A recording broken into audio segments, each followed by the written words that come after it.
Congress party एक लंबे समय से एक रोना रो रही है कि उनके पास पैसे नहीं हैं, उनके अकाउंट फ्रीज कर दिए गए हैं और अब इस मामले को लेकर अमेरिका भी भारत से सवाल पूछ रहा है। क्या सच में बीजेपी ने कांग्रेस के खाते फ्रीज करवाए हैं? नमस्कार, मैं हूं सोनम शर्मा और आप देख रहे हैं आयुध मीडिया।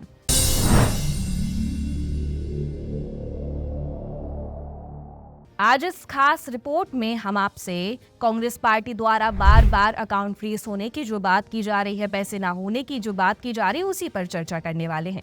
सबसे पहले जानते हैं कि आखिर कांग्रेस पार्टी के अकाउंट किसने सील किए हैं या फिर फ्रीज किए हैं और क्यों ऐसा किया गया है। देखिए, आयकर विभाग लोगों की आय के अनुसार उनसे कर लेता है। कांग्रेस पार्टी देश की सबसे पुरानी, सबसे ज्यादा सत्ता में रहने वाली और आज के समय में देश का सबसे बड़ा विपक्षी दल है, तो आय तो अच्छी होगी ही। लेकिन इस पार्टी ने आयकर विभाग को लगभग 4 साल से कर नहीं दिया है। ऐसे में कर पर ब्याज लगता गया और जब आयकर विभाग ने कर मांगा तो पार्टी ने आयकर विभाग की इस कार्रवाई को लेकर चुनौती कर डाली। दरअसल इतने समय तक कर न देने की वजह से कांग्रेस पार्टी के अकाउंट फ्रीज कर दिए गए हैं और ये कार्रवाई आयकर विभाग ने की है। लेकिन पार्टी अपनी गलती न मानकर इसे राजनीति से जोड़ बैठी है और आयकर विभाग की कार्रवाई के खिलाफ दिल्ली हाई कोर्ट में याचिका दाखिल कर दी गई।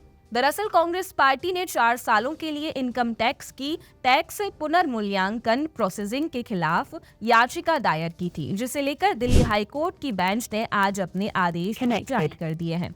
उन्होंने कहा कि कांग्रेस के खातों में कई बेहिसाब लेन देन थे। आयकर अधिकारियों के पास उनके पुनर्मूल्यांकन की कार्रवाई शुरू करने के लिए पर्याप्त और ठोस सबूत मौजूद थे। उनके आधार पर कार्रवाई शुरू की गई और कांग्रेस पार्टी ने दिल्ली हाई कोर्ट में दाखिल याचिका में साल 2014, 15, 16 और 17 तक के आयकर विभाग द्वारा पुनर्मूल्यांकन कार्रवाई को चुनौती दी थी। इसमें आयकर विभाग का कहना है कि रिकॉर्ड पर मौजूद सामग्री ये दिखाने के लिए पर्याप्त है कि पार्टी की बची हुई आय 520 करोड़ रुपए से अधिक है। लेकिन यही पार्टी लंबे समय से कह रही है कि हमारे पास चुनाव लड़ने के लिए भी पैसे नहीं है।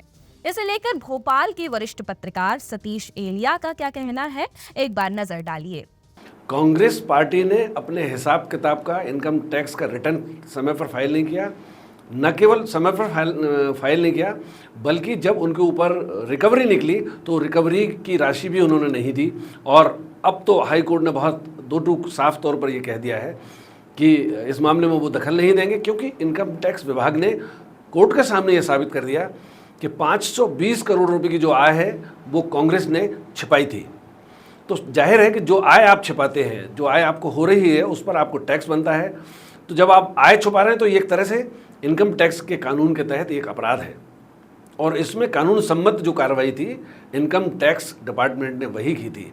भले ही कांग्रेस राजनीतिक रूप से इसको मुद्दा बनाने की कोशिश करे या कांग्रेस ये कहे कि हमें जानबूझकर परेशान किया जा रहा है, लेकिन बहुत स्पष्ट है, खासकर आज हाई कोर्ट ने जो साफ तौर पर इसमें दखल देने से मना कर दिया है, यानी कि एक तरह से हाई कोर्ट ने इनकम टैक्स डिपार्टमेंट की जो भी कार्रवाई है कांग्रेस के खिलाफ जो हुई है उसको सही ठहराया है। बता दें कि आयकर विभाग ने साफ किया है कि किसी भी वैधानिक प्रावधान का कोई उल्लंघन उनके द्वारा नहीं किया गया है और बरामद सामग्री के अनुसार पार्टी द्वारा छिपाई गई आय 520 करोड़ रुपए से ज्यादा के बकाया टैक्स वसूली के कारण आयकर विभाग की कार्रवाई पर रोक लगाने से हाई कोर्ट ने अब इनकार कर दिया है और आयकर अपीलीय न्यायाधिकरण के आदेश ने हस्तक्षेप करने से इनकार कर दिया है, जिसके कारण अब कांग्रेस के लिए हाई कोर्ट के दरवाजे भी पूरी तरह से बंद हो गए हैं। ऐसे में आने वाले दिनों में हो सकता है कि कुछ पार्टियों के नेता शायद हाई कोर्ट पर भी सवाल उठाते दिखाई दे सकते हैं।